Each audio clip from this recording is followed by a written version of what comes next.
I think when you think of TBI, at least initially for me, it was that one big traumatic event. Like I've never been unconscious, probably have, but when you look at that video and you think about it, I mean, I think the first time shooting a mortar, I would have never had thought that would have created any type of issue. Right? We're doing it; it must be safe. And then throughout the years, the amount of pressure you've been exposed to. Earlier you were talking about like the breaching. And I think of all the shipboard stuff we did, internal breaching, and even with small new charges, just that overpressure in that confined space, the Ghostbuster charges. I was kind of laughing a little bit when you mentioned that. I remember blowing the entire back of a house off to get out. And I don't even know how many pounds were in that thing. But standing in there, ears ringing, looking around, dazed and confused, just that consistent, shock to the brain, not necessarily in combat, but also in the training. The last thing that really kind of resonated as I was watching that video, it was on one of my last deployments.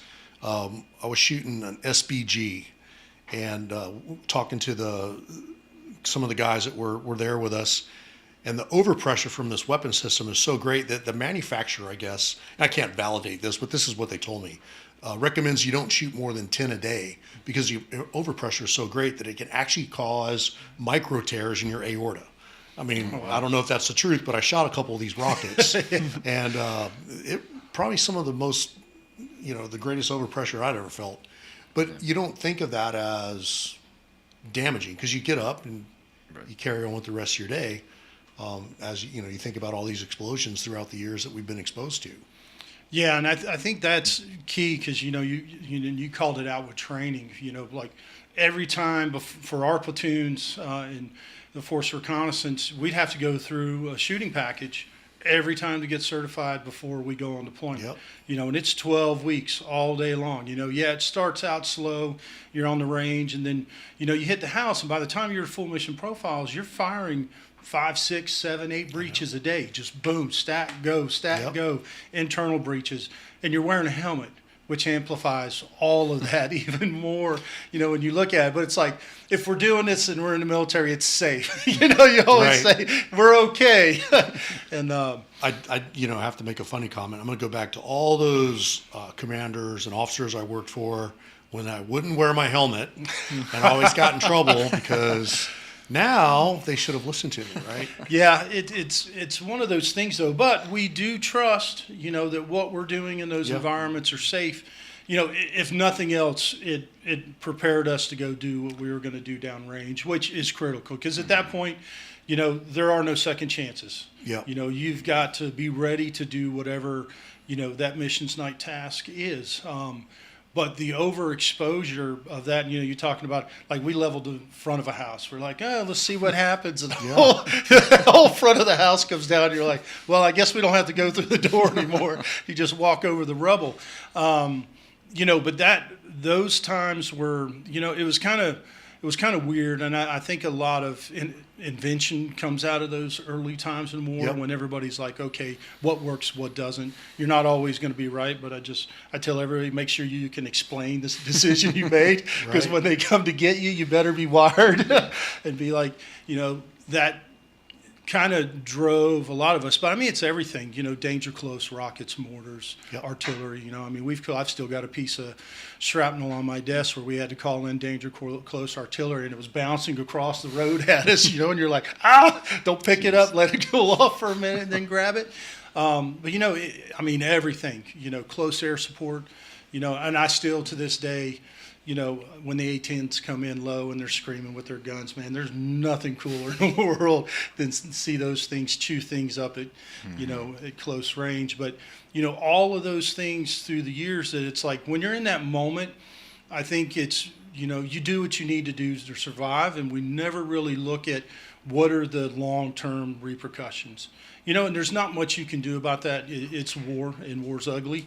But I think as a nation need to do a better job of identifying these issues, and I think we're getting a lot better. I've seen a lot more movement in the last year or so on discussions on TBI and how do we implement processes for people to raise their hand and say, I need help, which, where the Invicta Project becomes critical because what we're doing is drastically different than pretty much anybody out there that's doing this. Most of them are inpatient, so you're going to a medical facility, which veterans very seldom like to do anyway, and then you're staying there for up to 2 weeks or more.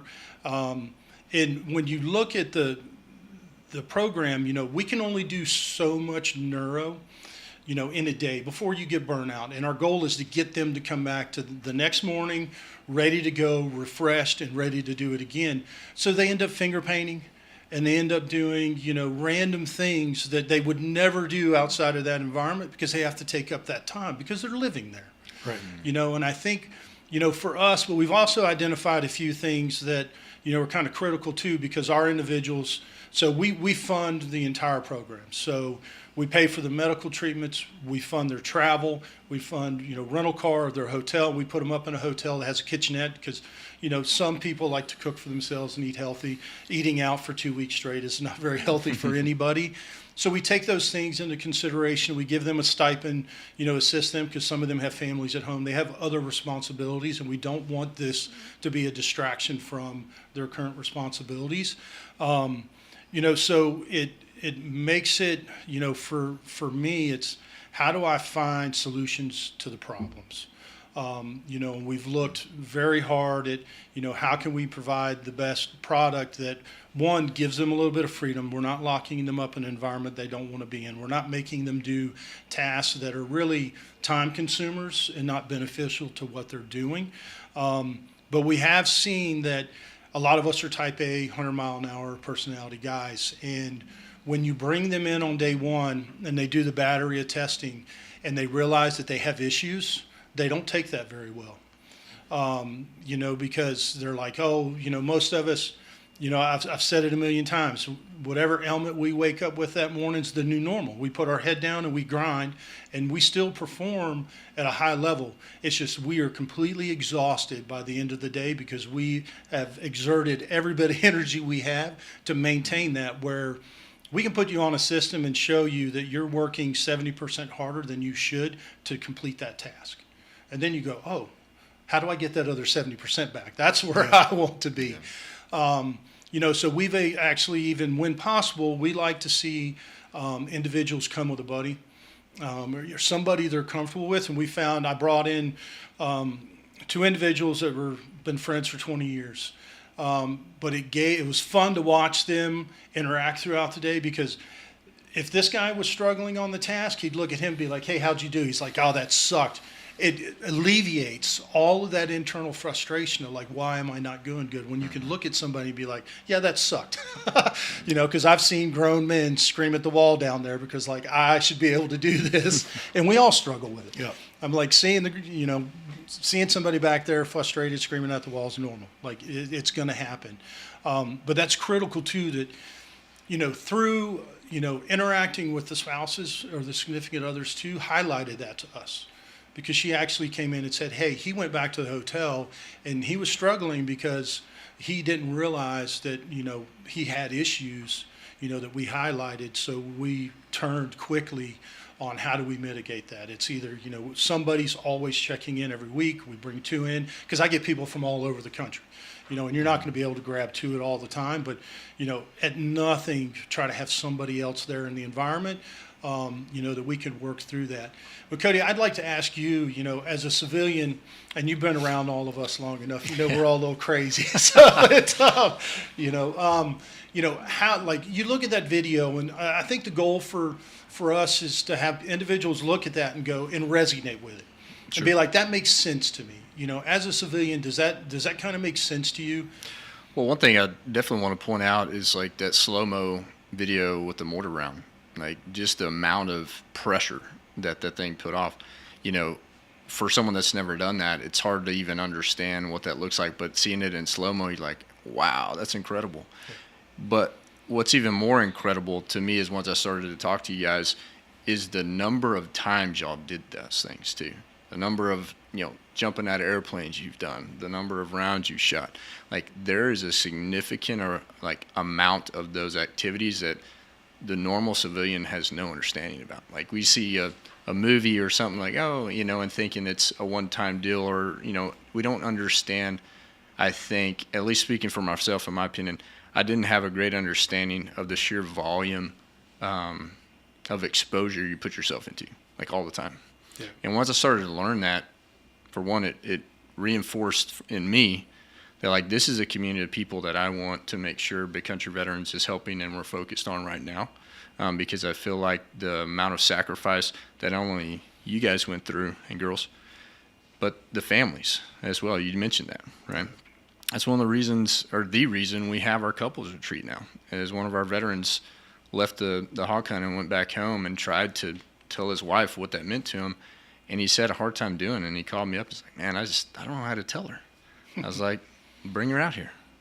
Let's bring her out to the soil, the ground that this happened on, and see what happens. Like, it literally started like that.